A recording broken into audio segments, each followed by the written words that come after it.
Үзебезнең республикабыз президенты Рөстәм Нургалиевичнең һәм районыбыз башлыгы Нәҗип Нәкыйповичнең зур сәламнарын, котлауларын җиткерәбез. Сами Гални, сезгә рәхмәт. Саулык, сәламәтлек сезгә, тазалык, байлык. Техничка булып библиотекада эшләгәннәрегезне хәтерлибез. Ул вакытта газ да юк, шулай бит. Урманында кискән, колхозда төрле эшләрдә эшләп.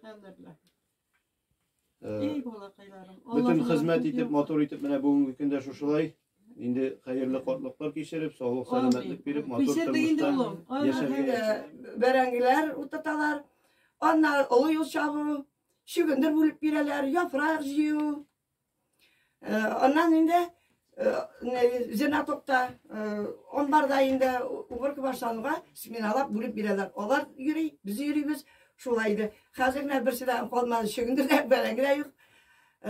Төп эшкә вакытны да күп калдырмыйлар иде. Шулай итеп менә Зөлфия апа белән Аллага шөкер пенсиягә шуннан чыкты. Бик дус яшәдек.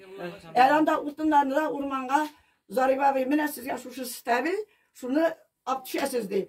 Шундый җуан имәннәр, каеннар име. Без икәвенә бит инде. Ул да мин. Аннар инде Шәһәтдин абыдан нәзәрия, Гөлвара абыйга балалар нитә башлагач, туганнар шайтып булышып, без утын ташыдык библиотекага. Аннары кисәсенне кул белән капканы элеп куялар да, бөтенесе тихий час. Ял итәләр. Аннары торып эшләр. Шуны менә ялын да итә белделәр, эшли дә белделәр. Дус булдылар киленнәр белән дә, малайлар белән дә. Аллага шөкер, менә үрнәк семья булдылар.